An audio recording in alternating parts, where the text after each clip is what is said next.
Hey everybody, it's Jason Blaha here, and today I want to talk to you guys a little bit about why training frequency is so important for your gains if you are a drug-free lifter. And when I say gains, I don't mean just your 1 rep max or just your muscle mass. I mean all of it.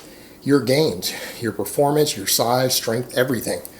So let me put on my +5 hat of weaponsmithing, work on skilling up my crafting a little bit, and let's talk about this in some detail. Now, I want to go ahead and highlight for you guys the Norwegian study, which was done a few years back. I'll link below kind of a write-up of it by someone who's working on his PhD right now in biomechanics and exercise science.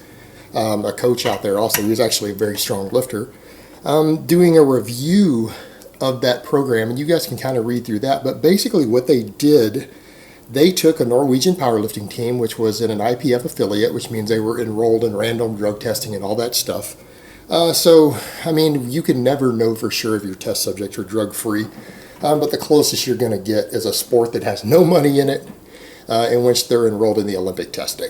And it's one thing to be enrolled in Olympic testing in an Olympic sport, but when you're being subjected to WADA testing and everything, they're random testing you and stuff, and you're in a sport that makes no money, there's no money in it, that's probably about the best chance you're going to have of getting someone who's clean. So that was an interesting group of people to utilize. And what they did, they took these people who had all been competing in powerlifting at least 1 year. So we're not dealing with novice lifters here. These are people who have been competitive in a strength sport for at least a year. And obviously have been training longer than that. Most people don't start competing in a strength sport a month after they walk into the gym, let's be honest here. So we had a good strength base to start with. Well, they wanted to increase the training frequency to kind of show this, because they had an Olympic lifting coach, come in and start coaching these power lifters. And most Olympic lifters do the same lifts every day. You know, they do the same lifts every day to master them. And what they did, they had these people run the exact same training volumes every week. They just had one group do 3 workouts, so it was still full body sessions. They were pressing and squatting every day, every workout. So full body 3 days a week versus full body 6 days a week, and 6 shorter sessions, meaning the people who trained 3 days a week did twice as much work per workout. All right, so the only variable was how frequently they were training. They divided the same work from 3 days into 6 days. And they didn't have them train with heavy weights. Contrary to what a lot of people might believe, just like I've been telling you guys before, it's possible to get bigger and stronger doing 3-rep sets with a weight you could probably lift 8 to 10 times. All right, it can absolutely be done as long as enough volume is there and there's enough speed. Well, that's what they did. They had these people train between 72 to 74% of their max, doing anywhere from 3 reps up to 8 reps in some cases throughout the 15-week program that they wrote. And so what does that mean? That means if you could squat 400 pounds, that means that they're working with about 295. All right, that's the weight that they worked with, would be like 295 if you're capable of a 400-pound max. So, you know, relatively light compared to their maxes. And what they found at the end of this 15-week program, sure enough, the people who did the 6-day-a-week gained twice as much strength.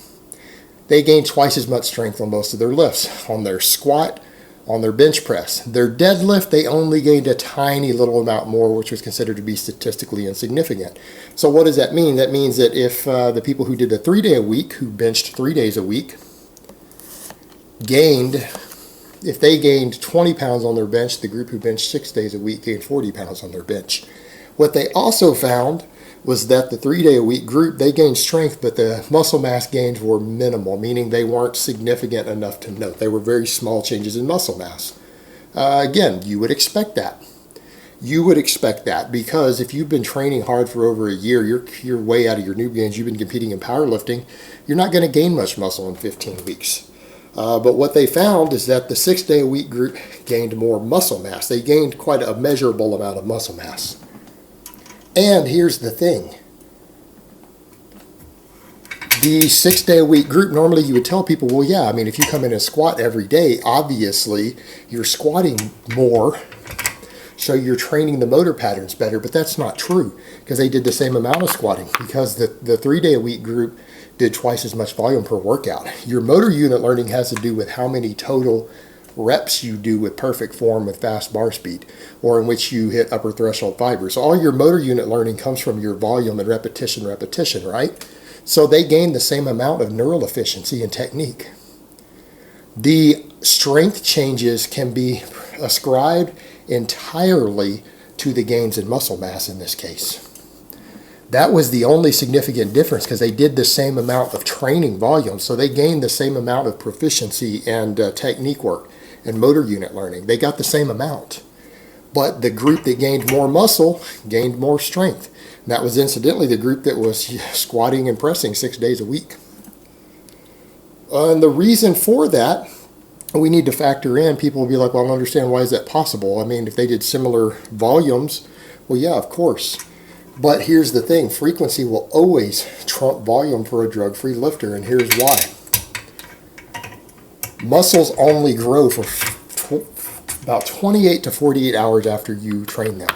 Meaning, so if you come in and squat, your thighs and everything are only going to grow for at most 48 hours. And in a lot of cases, it's closer to 30 hours. So if you're squatting 6 days a week, you're re-sparking that muscle protein synthesis. You are growing all the time. And if you're using a low enough volume that you recover from really fast, recovery is not an issue. This study showed that these people who were a little more advanced lifters gained more muscle and more strength, and their strength was ascribed purely to the muscle gain. Nothing else. That's what made them stronger by training 6 days a week. And you know what? None of them lifted heavy to do it. None of them trained to failure, because again, 72 to 74% of your max is usually something you can do 9 to 10 reps with. They did 3 to 8 reps. Remember, they had a lot of 3-rep days in there. 3 to 8 reps for the weight that should be your 10-rep max. Right? They didn't take a single set to failure. They didn't do over 75% of their maxes on any of their lifts. Yet they got bigger and they got stronger as advanced lifters already. Frequency trumps everything for the drug-free lifter. Training frequency is actually, in this case, appears to be more important than volume. Because when volume is kept the same, the ultra-high frequency produced more muscle mass. Now, I don't normally tell people to do that. I normally tell people if you're not competitive in something, you don't need to lift more than 3 to 4 days a week. If you want that just tiny little edge, that's when you start training more than that. But in a competitive environment, and these are competitive lifters. But this does go to show you, they did show that even squatting 3 days a week won't put as much muscle mass on you as squatting 6 days a week with the same weekly volume. All right? And here's the other thing. When it comes to volume and workload, technically, you can put in more workload by doing splitting up your volume. What do I mean? Well, you got to think of it from this perspective. We do know that weekly work done in tonnage is a factor in muscle growth. Anyone who denies that doesn't understand how the body adapts. Your muscles grow as a result of the work that you subject them to. And when I say work, I mean how much work that muscle does. I don't mean how much you can cheat the weight up. I don't mean using technique or shortening your range of motion to lift more weight. So when I'm talking work done, I'm talking the work the muscle does, right? The amount of work it does throughout the week is an actual important factor in muscle growth. That's one reason high volume training in many cases ends up giving better results than lower volume training purely for muscle mass, right? Because there's more work being done. More work stimulates a bit more muscle growth. Not always a lot more, but a little more. Well, can you do more work on a muscle if you do everything in one session or 2 sessions versus if you were to spread it out 5 or 6, even 3? Because think about it. Look how many people have a leg day. They only have about 3 or 4 good sets in a leg day. After that, they're weak as fuck. They're weak as fuck. And they have to quit squatting. They've got to go over to a leg press, and they've got to go over to a leg extension. Why? Because they're too tired to lift anything heavy anymore. All right, they've fatigued themselves in the first few sets. You get progressively weaker. By the time you're trying to get to 10 or 12 sets on a leg day, you are weak as fuck by the time you get 2/3 of the way through it. Everybody is. Like, even if you started out decently strong, you're not lifting respectable weights when you get near the end. You really think you're doing more work because you're tired? It's not more work. What happens if you were to spread that out, and instead of doing your 12 sets on that one day, You spread out your 12 sets over 6 days, and you do all squats, heavy ass squats, all right, with respectable workloads. Or you do really fast with moderate loads like they did. Who's going to do more work? Who's going to get more work done per week?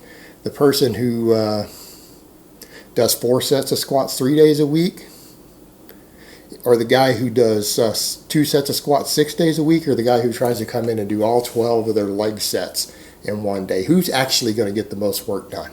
Usually the person who breaks it up into more sessions has the potential to do more work because they're coming in and hitting that muscle fresh. Now, people will say, well, it doesn't thoroughly work the muscle. In what world do we live in where thoroughly working a muscle has ever been required to make it grow?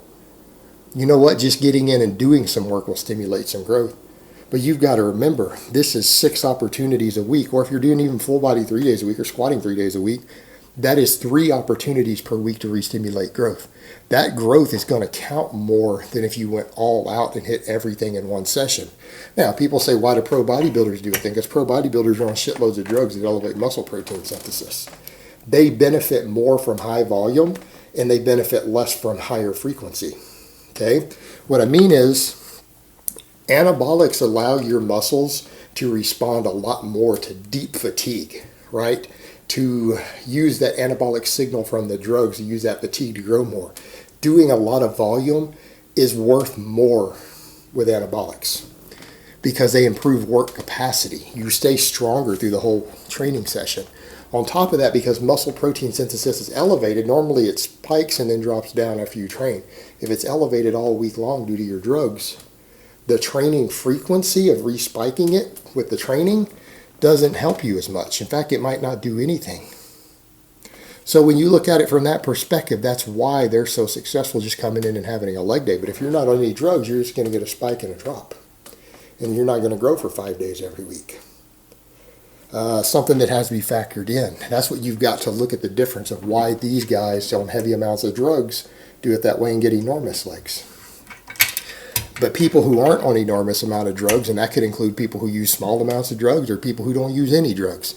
Neither one of those groups is using enormous amounts of drugs. They're going to benefit more from that training frequency. But here's the thing I was going back to. It's going to be more work done per week.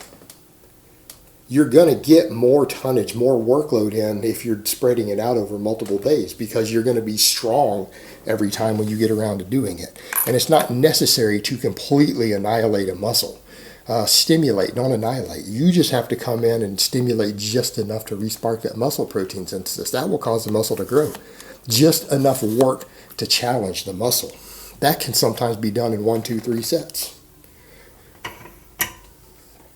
You're going to do more work with that same work from that one day spread out through the week. If you do the same number of sets spread out, you're going to be stronger on those sets. You're going to get more work done for the same number of sets. More work equals more growth. Not always, but usually equals more growth. It's pretty straightforward when you think about it. When you combine that with the muscle protein synthesis uptime, it makes a lot of sense. And when you see a study like this taken to the extremes, taking a bunch of competitive lifters who were in the middle of drug testing through the study on top of it, you take, and I'm not saying drug testing is perfect because it isn't. It can be beaten easy enough. But in a case of these guys, you got to remember, this is a sport with no money in it. These people are not professionals or amateurs actually being subjected to fairly strict testing. It actually costs a little bit of money to beat WADA level testing. It's not as easy as walking into a natural bodybuilding show, which any moron can pass that. Right? Anybody can. We're talking about actual decent testing that requires you to have a few brain cells to get through to pass it, and usually spend a little more money for a sport that has no money involved. It's their decent chance that these people were natural. Decent chance in this study. But this study took competitive lifters and actually took the most extreme stance possible on frequency. Let's train all these lifts 6 days a week versus 3 with the same volume and see what happens. And the 6 day a week produced more muscle mass and more strength. Again, that study confirms everything that most of the experts out there have been saying for years, that frequency is actually more important than your daily volume for gaining muscle mass. All right, guys, but that's really all I have to say on that today. I hope it's been informative. and I will talk to you guys next time.